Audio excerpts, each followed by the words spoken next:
King Arthur's Court by Mark Twain. Chapter 6. The Eclipse. In the stillness and the darkness, realization soon began to supplement knowledge. The mere knowledge of a fact is pale, but when you come to realize your fact, it takes on color. It is all the difference between hearing of a man being stabbed to the heart and seeing it done. In the stillness and the darkness, the knowledge that I was in deadly danger took to itself deeper and deeper meaning all the time. A something which was realization crept inch by inch through my veins and turned me cold.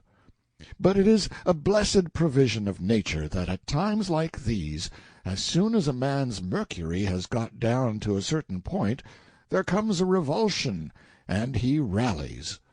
Hope springs up, and cheerfulness along with it, and he is in good shape to do something for himself, if anything can be done. When my rally came, it came with a bound. I said to myself that my eclipse would be sure to save me, and make me the greatest man in the kingdom besides, and straightway my mercury went up to the top of the tube, and my solicitudes all vanished. I was as happy a man as there was in the world. I was even impatient for tomorrow to come, I so wanted to gather in that great triumph and be the center of all the nation's wonder and reverence. Besides, in a business way, it would be the making of me. I knew that. Meantime, there was one thing which had got pushed into the background of my mind.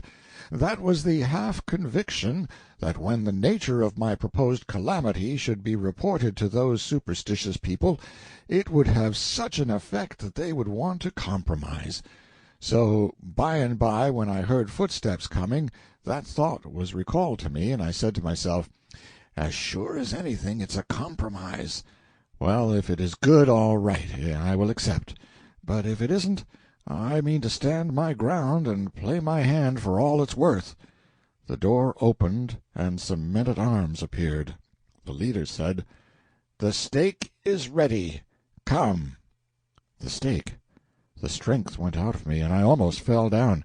It is hard to get one's breath at such a time. Such lumps come into one's throat, and such gaspings. But as soon as I could speak, I said, "But this is a mistake. The execution is tomorrow." "Order changed. Been set forward a day. Haste thee." I was lost. There was no help for me. I was dazed, stupefied. I had no command over myself. I only wandered purposely about, like one out of his mind. So the soldiers took hold of me and pulled me along with them, out of the cell and along the maze of underground corridors, and finally into the fierce glare of daylight and the upper world. As we stepped into the vast enclosed court of the castle, I got a shock, for the first thing I saw was the stake, standing in the center, and near it the piled fagots and a monk. On all four sides of the court the seated multitudes rose rank above rank, forming sloping terraces that were rich with color. The king and the queen sat in their thrones, the most conspicuous figures there, of course. To note all this occupied but a second. The next second Clarence had slipped from some place of concealment and was pouring news into my ear, his eyes beaming with triumph and gladness. He said, "'Tis through me the change was wrought, and main hard have I worked to do it too. But when I revealed to them the calamity in store, and saw how mighty was the terror it did engender, then saw I also that this was the time to strike. Wherefore I diligently pretended, unto this and that and the other one, that your power against the sun could not reach its full until the morrow, and so if any would save the sun and the world, you must be slain today, while your enchantments are but in the weaving and lack potency. Odds bodikins, it was but a dull lie, a most indifferent invention, but you should have seen them seize it and swallow it in the frenzy of their fright, as it were salvation sent from heaven. and all the while was I laughing in my sleeve the one moment to see them so cheaply deceived, and glorifying God the next, that he was content to let the meanest of his creatures be his instrument to the saving of thy life. Ah, how happy has the matter sped! You will not need to do the sun a real hurt. Ah, forget not that. On your soul forget it not. Only make a little darkness, only the littlest little darkness, mind, and cease with that. It will be sufficient.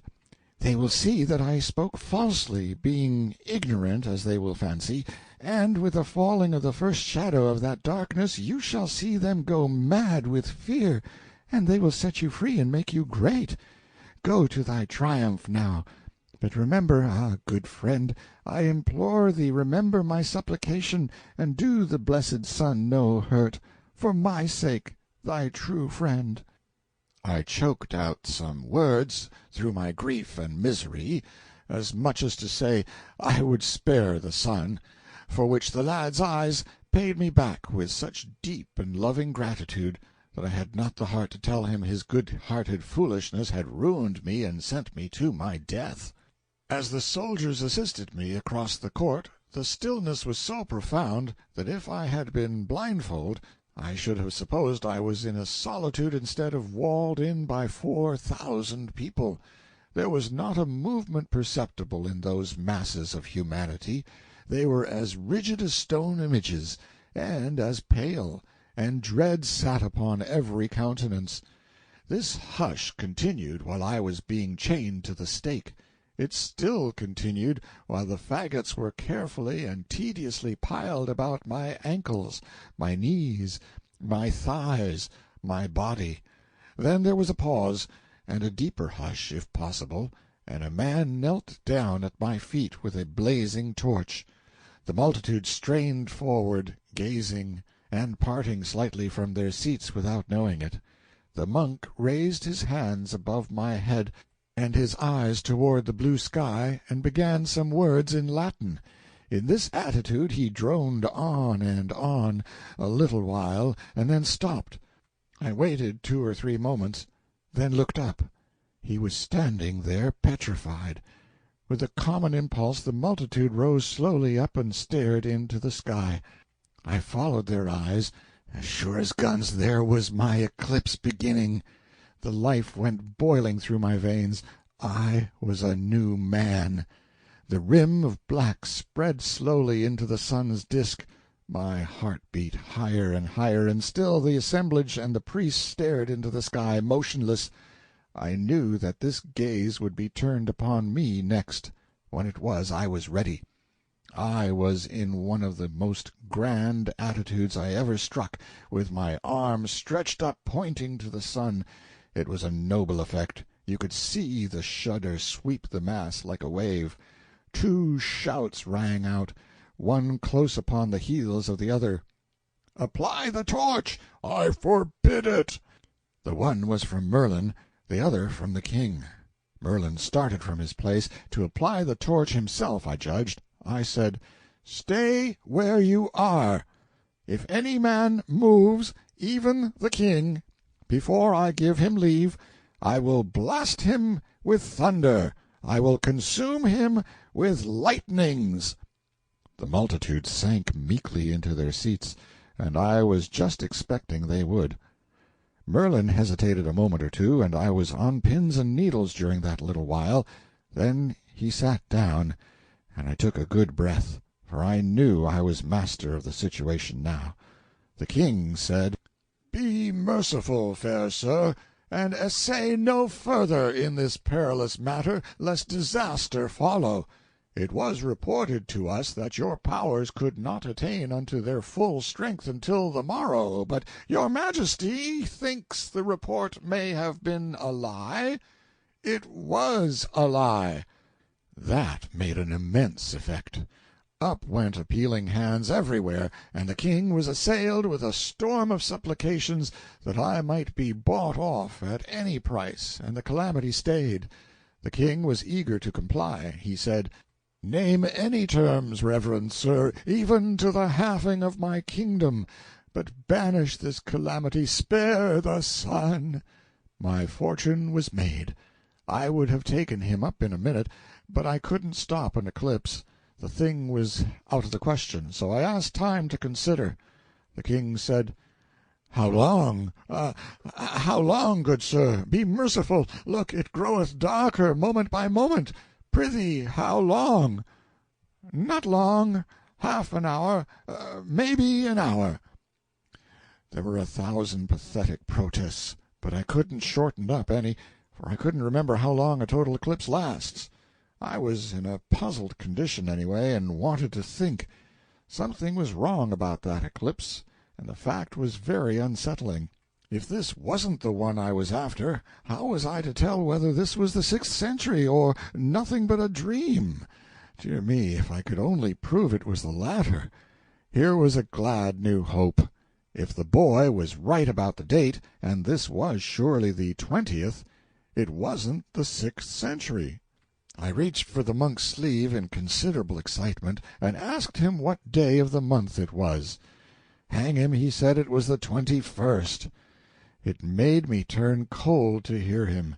I begged him not to make any mistake about it, but he was sure. He knew it was the 21st.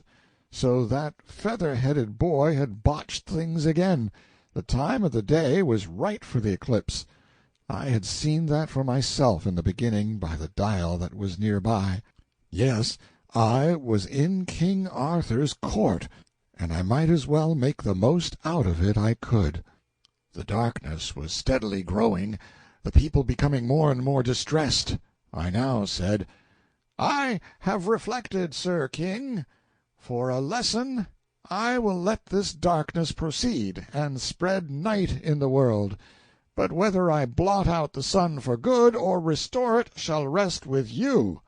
These are the terms, to wit, you shall remain king over all your dominions, and receive all the glories and honors that belong to the kingship. But you shall appoint me your perpetual minister and executive, and give me for my services 1% of such actual increase of revenue over and above its present amount as I may succeed in creating for the state.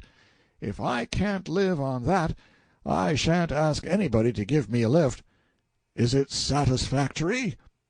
There was a prodigious roar of applause, and out of the midst of it the king's voice rose, saying, "Away with his bonds, and set him free, and do him homage, high and low, rich and poor, for he is become the king's right hand, is clothed with power and authority, and his seat is upon the highest step of the throne.